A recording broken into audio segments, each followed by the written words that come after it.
Hello, good evening friends. मैं सुजीत लाठर स्टारविल के online platform पर आप सभी का हार्दिक स्वागत करता हूं।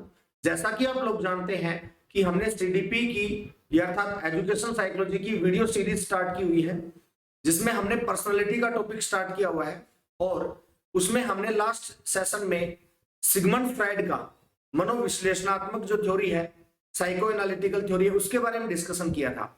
आज का जो सेशन हमारा रहेगा, इसमें हम नव मनोविश्लेषणात्मक सिद्धांत गिवन बाय कार्ल जुंग और इसके इनके सहयोगी थे एडलर और एरिक्सन, इस थ्योरी के बारे में आज डिटेल से चर्चा करेंगे। सेशन बहुत छोटा रहने वाला है और अगर आप में से कोई चैनल पर नए हैं तो प्लीज चैनल को सब्सक्राइब कर लें। इससे आपको क्वालिटी कंटेंट है उसकी अपडेट और नोटिफिकेशन टाइमली मिलती रहेगी। साथ ही अगर आपको ये सेशन पसंद आए तो प्लीज इसको लाइक शेयर करना ना भूलें। तो चलिए शुरुआत करते हैं आज के सेशन की। देखिए, जैसा कि आप लोग देख पा रहे होंगे कि आज हम नव मनोविश्लेषणात्मक सिद्धांत न्यू साइको एनालिटिकल थ्योरी के बारे में डिस्कस करेंगे, जिसके प्रतिपादक कौन है? कार्ल जुंग या युंग भी इनको हम बोल सकते हैं, और इनके सहयोगी कौन थे? एडलर और एरिक्सन। जो कार्ल जुंग है, ये शिष्य किसके थे? सिगमंड फ्रॉइड के। इनके बीच किसी बात को लेकर मतभेद हो जाता है और वो बात है सेसव कामुकता। इस बारे में हमने थोड़ा सा डिस्कशन किया था इससे पहले वाली जो वीडियो रही थी उसमें। तो आज भी हम इसको सेशन को स्लाइड के माध्यम से डिस्कस करेंगे। इससे आपको क्वालिटी कंटेंट कम समय में और अधिक मात्रा में मिलेगा और आपके लिए बहुत ही हेल्पफुल रहेगा। तो देखिए, सेसव कामुकता की बात पर सिगमंड फ्रॉइड और उनके शिष्य कार्ल जुंग में, जुंग कहे या युंग कहे, इनके बीच किसी ना किसी चीज को या मतभेद हो जाता है किसी बात को लेकर। तो वो मतभेद क्या हो गया था?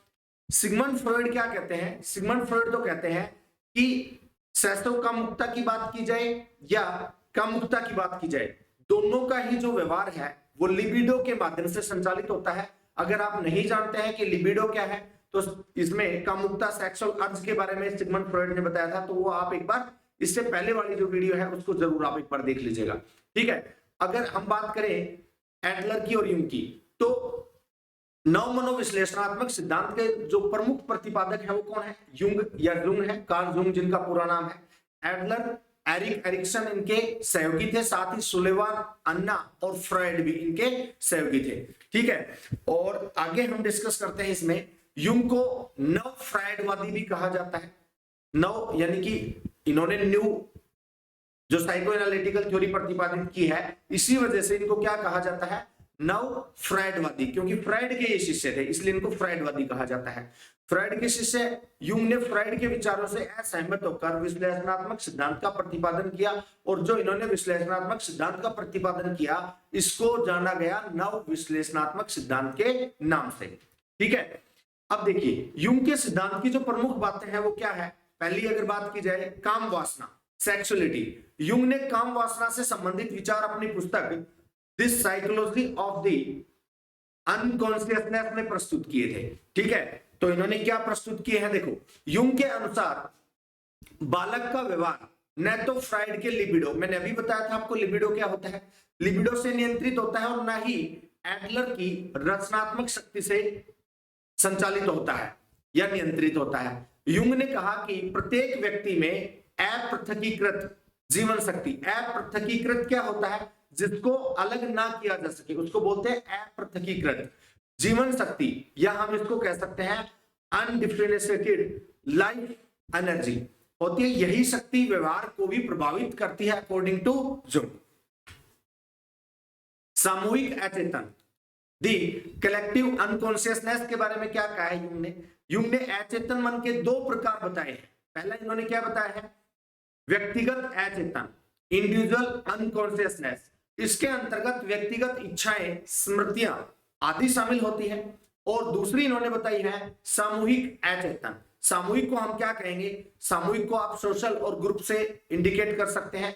ग्रुप अनकॉन्शियसनेस, इसके अंतर्गत वंशानुगत इच्छाएं, स्मृतियां, प्रेरणाएं आदि शामिल होती है अकॉर्डिंग टू कार्ल जुंग। अब इसके बाद इन्होंने क्या बताया?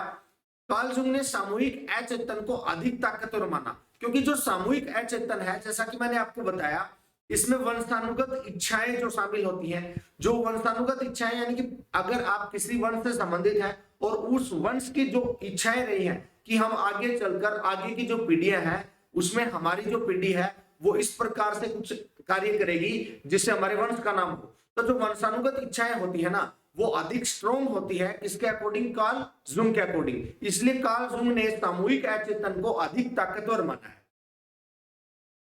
स्वप्न विश्लेषण विधि के जनक कौन है, तो ये मैं आपको पहले भी बता चुका हूं। स्वप्न विश्लेषण विधि के जनक है सिगमंड फ्रॉइड, लेकिन स्वप्न विश्लेषण के बारे में युंग का जो एनालिसिस है उसके बारे में भी हम बात करते हैं। ड्रीम एनालिसिस किसने किया? स्वप्न का विश्लेषण कार्ल जुंग ने भी किया। कार्ल जुंग के अनुसार स्वप्न चेतन, अचेतन और अर्धचेतन तीनों का प्रतिरूप है, अर्थात स्वप्न भूत, वर्तमान और भविष्य से संबंधित होते हैं। पास्ट के बारे में भी स्वप्न हो सकते हैं, ठीक है, प्रेजेंट को भी शो कर सकते हैं स्वप्न, और इसके अलावा जो हमारा फ्यूचर होता है उसको भी कई बार इंडिकेट कर देते हैं। तो कई बार सपनों को सिक्स्थ सेंस के रूप में भी हम देखते हैं, ठीक है। ये किसने कहा? कार्ल जुंग ने कहा। इसके लिए उपचार इन्होंने क्या बताया, थेरेपी क्या बताई इन स्वप्न विश्लेषण विधि के माध्यम से इन्होंने। जुंग ने दमित इच्छाओं को जानने के लिए शब्द साचर्य परीक्षण, वर्ड एसोसिएशन टेस्ट का भी निर्माण किया। तो अगर आपसे पूछा जाए कि वर्ड एसोसिएशन टेस्ट, शब्द शास्त्रीय परीक्षण के निर्माता कौन है, तो वो भी कौन है? कार्ल जुंग है। एल्फ्रेड एडलर का व्यक्तिवादी या व्यक्तिक उपागम सिद्धांत, एडलर के बारे में भी हम थोड़ा सा जान लेते हैं क्योंकि वो इनके सहयोगी रहे हैं।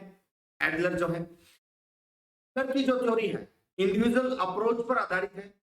एल्फ्रेड एडलर को व्यक्तिक मनोविज्ञान का जनक माना जाता है। Individual approach, psychological individual approach की अगर बात की जाए तो इनको फादर ऑफ इंडिविजुअल अप्रोच भी कहा जाता है, व्यक्तिक मनोविज्ञान का जनक भी कहा जाता है। एडलर के अनुसार प्रत्येक व्यक्ति अपने अपने ढंग से महत्वपूर्ण बनने का व्यक्तिक प्रयास करता है, इंडिविजुअल एफर्ट करता है। इस प्रयास को ही एडलर ने एक व्यक्ति के जीने का ढंग, लाइफ स्टाइल ऑफ इंडिविजुअल का नाम दिया, ठीक है। एडलर ने हीनता मनोग्रंथि की चर्चा की है। एक बार किसी टीचिंग एग्जाम में ये क्वेश्चन मैंने देखा है कि हीनता मनोग्रंथि की चर्चा निम्न में से किस साइकोलॉजिस्ट ने की है, तो आपको ध्यान रखना है हीनता मनोग्रंथि के बारे में किसने चर्चा की है? एडलर ने चर्चा की है, ठीक है। अब आज के सेशन में इतना ही हम डिस्कस करेंगे, और जैसा कि मैंने आपको बताया था कि जो सेशन है वो बहुत ही छोटा रहने वाला है। नेक्स्ट सेशन में हम आगे डिस्कस करेंगे जो इसके जो सिद्धांत रहे हैं, सील गुण सिद्धांत है, आलपोर्ट का, कैटल का, इनके बारे में हम डिस्कस करेंगे। तो अगर आपको ये सेशन पसंद आए तो प्लीज इसको लाइक शेयर जरूर करें, ठीक है। मिलते हैं नेक्स्ट सेशन में, तब तक के लिए नमस्कार, बाय।